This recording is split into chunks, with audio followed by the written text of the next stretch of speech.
I've tried. Do not recommend. 0 stars. Welcome back to Accompaniments. We're in the Accompaniments kitchen today, but we're not at the stove, and I'm going to tell you why. Welcome again to my channel, or welcome if this is your first time. I am Paula with accompaniments.org, and today I am going to help you accompany your large family dinners. It's a little change up from what I normally do. Like I said, I'm not at the stove, but we are still in the kitchen, and today we're just gonna chat. Got a cup of coffee here, and then we're just gonna talk about some ways and my tips to feed a large family dinner specifically. So as many of you know, or if this is your first time, or maybe you haven't heard in some of my videos, I am a mama to 6. And so I currently feed 8 people breakfast, lunch, and dinner most days. Right now at the time of this video, my kids range from 1.5, almost 2, to 18. And so I have 3 teenagers and my husband and myself. So we got some pretty big appetites that we feed. And we've been doing this for a long time. And so yeah, as we've grown as a family, I have learned some tips and tricks on how to get dinner on the table. My first tip for making dinner for a large family is to plan ahead if you can. I know that may not always be feasible depending on school schedules, work schedules, or whatever it may be for your family. But when you can plan ahead for now, I know everyone's not a meal planner. That is okay. I'm gonna share exactly how you can work around that too. But when you can, have an idea of the dinners that you like to cook or that your family likes. That way you can keep those on hand and be able to pull them out in a pinch. My next tip for feeding a large family dinner: learn recipe conversions. Now, as you know, what I learned when I first started cooking, especially if you're looking in cookbooks, many recipes for dinner, recipes that you'll find online or again in the books, often only serve about 4. So if you have a family like mine, 8 or even bigger, you may have to double or even triple recipes. And so you want to get really familiar with what those conversions are so that it's easier for you to get dinner on the table very quickly. And also so you can eye the ingredients. So let's say you were making a chili and a recipe called for 8-ounce can of tomato sauce. And you know that you have to double or triple that recipe when you go to the grocery store. You don't want to just put the 1 can because, of course, it's not going to be enough. So just become familiar with understanding that you're going to have to double or triple recipe amounts in cooking, but also in the ingredients as well. Along with learning recipe conversions, you'll also want to learn recipe swaps. And I'm going to tell you why. When you are feeding a large family, sometimes the quantities that you need may not be in the amount that you need them. Again, let me give an example. Let's say a recipe calls for 2 cans beans and you get there and there's only 1 can. So understand what things that you can swap out in a recipe. If you know that ahead of time, again, you can make decisions very quickly on what to add in its place, not only when you're out grocery shopping, but also when you're at home. Because when you're feeding a large family, you tend to run out of a lot of ingredients over time, and you can still get away with completing your recipes if you know which things to switch out. I'll give some example. Let's say breadcrumbs. You have breadcrumbs in a recipe, you're making a meatloaf, which is a really good large family meal, by the way. But if you're making a meatloaf and you only have a ½ cup of breadcrumbs and your recipe calls for a cup, you can add other things in place to still complete your recipe. So for instance, in that scenario, I'd probably add oatmeal. Some cooking oats if I had that on hand for an easy swap out, or even maybe something like a couple pieces of bread torn up. Again, if you know which things you can kind of mix and match, you can still feed a lot of people and keep to your recipes as well. All right, another tip when you are making dinner for a large family: be considerate of meals that everyone loves. I know our mothers didn't do this. It was like, whatever you eat, whatever's on that table on your plate, you eat it. And for the most part, we pretty much do that too. But we really want to cut down on food waste when we can, especially when we have a large family. We want to be as conscious about, our meal prep and what we're feeding our family as we can. And so you just don't want to get caught up doing recipes that some of the people don't like. This is one thing I totally took for granted before having a large family. The more people you add to your family, the more food aversions and food choices and preferences that you're going to deal with. So when you're dealing with dinner, just let it, for the most part, stick to meals that you know that everyone pretty much likes, and then that way it'll cut down on food waste. Trust me, a salmon dinner is lovely and beautiful. I absolutely love salmon. Some of my older daughters do. Sometimes we have that for lunch, but the toddlers, they can do without it. So again, I just not something I'm gonna invest in for multiple dinners for a large family, because it's just not cost effective for us. Okay, so my next tip is another one that I kind of took for granted before I started cooking for such a large family. And that is investing in larger scale cookware and preparation for your meals. I'll actually link a couple of the ones that I currently use and that I love, but I'll be more specific. When I went to go, let's say, make muffins for my family. Well, my family on a given Saturday may have about 4 dozen muffins.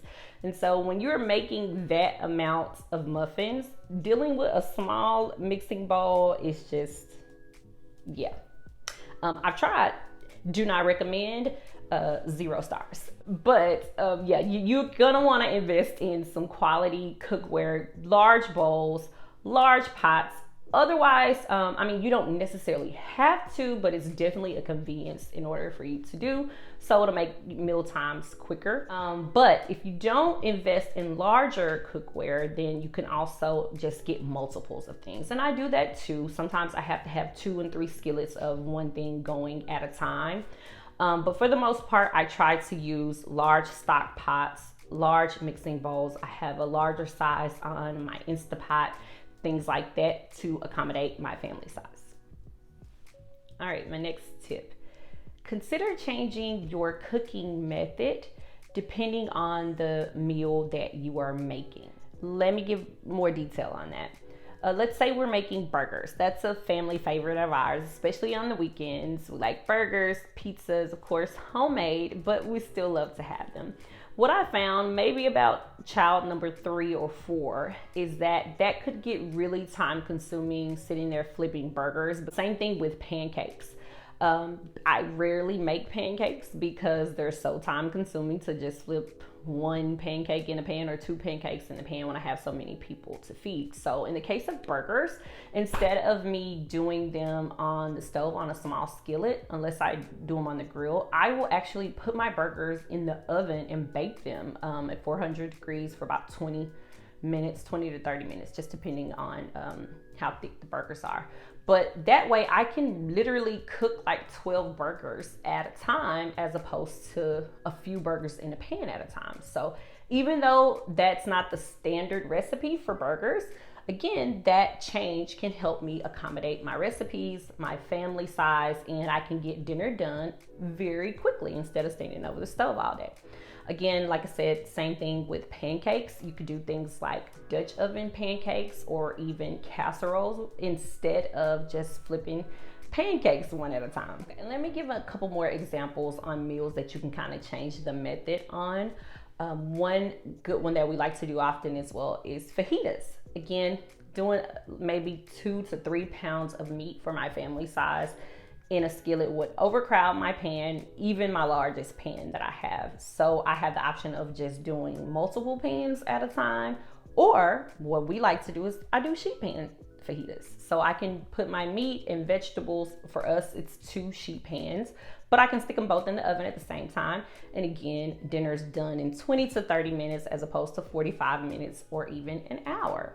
Also for breakfast, and I know we're talking about dinners here, but just to throw it out there, for breakfast, like I said, I don't do pancakes. I rarely do those. Even waffles, I have 2 waffle irons, but it still takes forever for us to do waffles here. So what I do is I like to do biscuits instead. I can do a whole batch of biscuits in my huge bowl for breakfast one day, and even freeze them for the next day or another breakfast, which brings me to my next tip, which is to cook it once and eat it twice. I know you've probably heard that one before, but this one really goes a long way when you are cooking and preparing meals for a large family. Anytime that you can save time, effort, and money, that's what I call a win. So you, again, in my example of the biscuits, whenever I do biscuits, I almost always double or triple the recipe for even my size so that there's leftovers, and I know that that's a quick breakfast or even dinner. Sometimes for dinner, I will mix some vegetables, some chicken that's already been cooked from another meal, and then make a pot pie and then just throw some biscuits on top of it in the oven, and then dinner is healthy. It's homemade, still from scratch, and it was done with very little effort. Another tip on that, like I said, make it once and then eat it twice. So things like, let's say fajitas, you can eat it for dinner if you double the recipe and then make wraps the next day, or even make quesadillas with that the next day. Things like soups, I often make big batches of, and then we kind of might switch the ingredients. So we might just have a chicken, let's say a roast chicken for dinner one day, and then the next day or maybe a couple days that gets turned into soup. So I have everybody save their bones, and then I make chicken broth in my Instant Pot. I will link the video to that as well to show you how I do that. And so I'll make chicken broth, pick whatever chicken is left, and then that can be another meal, again, chicken salads or another soup. So things like that really do help save time, and it saves a little bit on the brain. We have so many decisions to make constantly over and over again, and sometimes we just don't want to think about what we have to cook, or so we get it, we all kind of get there, and I understand. And again, planning ahead and being smart, working smarter on how you can get these meals out really helps. All right, my next tip is to keep emergency meals on hand, on deck, wherever you need to keep them, because life happens. And again, if you want to avoid going through the drive-through, or calling out for pizza, just keep them on hand, whether you think you're going to get to it or not. So I keep things like canned tuna on hand for tuna salads or wraps or something like that. Also, one of my favorite pantry meals is salmon croquettes. I will link the recipe for that one as well. That is one of my go-tos if I forget to take something out of the freezer, or we're just busy and I just don't have time to fool with anything. That's one of those meals that can be pulled together very quickly. And then that's gonna bring me to my final tip. The last time I found myself in this position was about a week or so ago.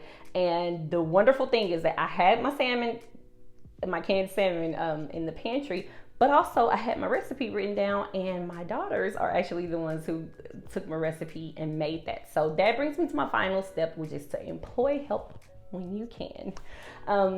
Again, this may not be for everybody. Maybe you're in a season where your children are really young, but for me, I do have the help of my daughters. When I can get it, I do have them help out with in the kitchen. So let's say, again, for instance, I am making fajitas one night. I may have one of the daughters make the tortillas to go with it, or chop vegetables. And it really does become a family affair. And so when you can get the help, because it is large quantities, there's more to chop, there's more to do. Whenever you can, take it, okay? That is all that I have today. If you have any more tips on how to get dinner on the table for a large family, be sure to share them with me. I'm always looking for ways to get help out in the kitchen, and also just share it here with the communities. If you like videos like this, just to sit down and chat in the kitchen with me, be sure to let me know in the comments and like this video so I can keep more sitting, chatting videos out to you. I will see you next time on the next one. Bye-bye.